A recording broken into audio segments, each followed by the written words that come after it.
ہمارے ایک دوست نے ایک واقعہ سنایا تھا قبر کے عذاب کا.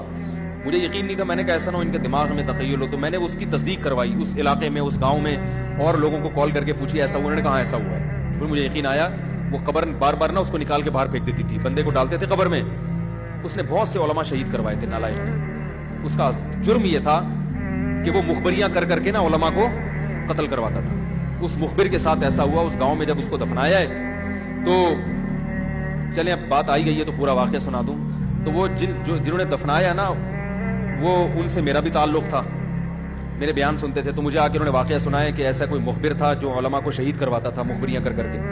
تو جب اس کو دفنایا, کہہ رہے ہیں اس کے والد میرے پاس آئے, ہم لوگ کے پاس آئے. انہوں نے کہا کہ بھائی میں جب صبح جاتا ہوں تو میرے بچے کی جو لاش ہے نا وہ قبر سے باہر پڑی ہوئی ہوتی ہے, تو میں بڑا پریشان ہوں, کیا کروں. تو ہم پھر دفن کرتے ہیں تو اچھا قبر بالکل صحیح ہوتی ہے اوپر سے, اور وہ بندہ باہر ہوتا ہے, وہ دوبارہ بند ہو جاتی ہے قبر. تو ہم بڑے پریشان ہیں, کیا کریں. یہ کوئی شخص شرارت کر رہا ہے. کہہ رہے ہیں, ہم نے کہا بھائی ہم تو نہیں کر رہے شرارت. کہا تو اگر دوسرا ہم شرارت کوئی کر بھی رہا ہوتا تو قبر کو خودی بھی تو ہونا. تو انہوں نے کہا, پھر یہ مشورہ انہوں نے ان کو دیا کہ تم ایسا کرو, لڑکا جو قتل ہوا, جو مرا تھا نا, جو قبر میں تھا, جس کی لاش باہر, نوجوان تھا, وہ بڑا مخبر آدمی تھا, وہاں کے گاؤں کے لوگوں نے بتایا. تو اس کی لاش جب باہر پڑی ہوتی تو باپ اور بھائی کو لوگوں نے مشورہ دیا اس لڑکے کے کہ تم لوگ رات کو قبرستان میں جا کے بیٹھ جاؤ, پہرا دو کہ کون آتا ہے نکال کے جاتا ہے اور قبر کو پیک کر کے چلا جاتا ہے. تو وہ صاحب مجھے بتا رہے تھے کہ اگلے دن وہ چیختے ہوئے آئے ہیں, چیختے ہوئے, باپ اور بھائی جو ہے نا. کہہ رہے ہم نے رات کو منظر دیکھا کہ پہلے ہمیں رات جب اندھیرا ہوا ہے نا تو قبر کے اندر سے چیخنے کی آواز آئی, اور ہمارے سامنے قبر کھلی ہے تو ہم نے اس لڑکے کو دیکھا کہ آگ جل رہی ہے اس کی لاش پہ, اور وہ ایسے ایسے اپنے سر کو پیٹ رہا ہے. کہہ رہے ہم تو خوف کی وجہ سے بے ہوش ہو گئے, ہمیں نہیں پتا اس کے بعد کیا ہوا.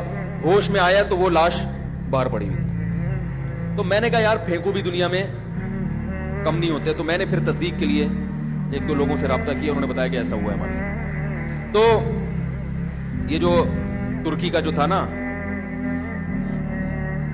عطا ترک, وہ مصطفیٰ کمال کو میں اکثر بیچارے کو کمال عطا ترک جو ہے نا, تو وہ غلطی سے کئی دفعہ میں نے کمال عطا ترک کے چکر میں مصطفیٰ کمال کا واقعہ بیان کر دیا. وہ مصطفیٰ کمال کا نہیں ہے, وہ کمال عطا ترک ہے. تو بھائی مصطفیٰ کمال اگر سن رہے ہو تو پیش کی معذرت. تو کمال عطا ترک کا بھی یہی ہوا ہے, مسلمانوں کا قاتل تھا, علماء کا قاتل تھا. ترکی سے خلافت اسلامیہ کو اس نے ختم کر دیا. بہت یہ جو آج جو کچھ دنیا میں ظلم ہو رہا ہے, اس سب کی بنیاد رکھنے والا عطا ترک ہے. خلافت عثمانیہ ہوتی تو نہ کشمیر کا مسئلہ کھڑا ہوتا, نہ بوسنیا کا مسئلہ کھڑا ہوتا. یہ ساری مصیبتیں جو آئی ہیں, مسلمانوں کا جو اتحاد ختم ہوا, اس کے ساتھ بھی ایسا ہی ہوا. اس کو جب قبر میں دفنایا, قبر نے باہر پھینک دیا. نتیجہ یہی نکلا کہ اس کی قبر زمین کے اوپر ہے. تو وہ جو اس کے فالوورز ہیں وہ کہتے ہیں دیکھو ہمارے حضرت اتنے پہنچے ہوئے ہیں کہ اوپر دفن ہے. تو جو بوڑھے بوڑھے لوگ ہیں نا ترکی کے, وہ آپ کو بتائیں گے کہ یہ محترم کو زمین نے قبول نہیں کیا, نکال کے باہر. تو بعض دفعہ قبر خود بتا دیتی ہے, بعض دفعہ. اچھا مجھے چلیں چھوڑیں, بات سے بات نکل جائے گی, وہ ہمارا موضوع رہ جائے گا. تو فرشتہ کہاں پہنچا, قریب, ہاں واپس چلا گیا تھا فرشتہ, ٹھیک ہے. تو وہ بالکل قریب آ کے واپس چلا گیا. تو ایسا ہوتا ہے, بعض دفعہ ہوتا ہے, ایسے واقعات ہیں بہت سارے.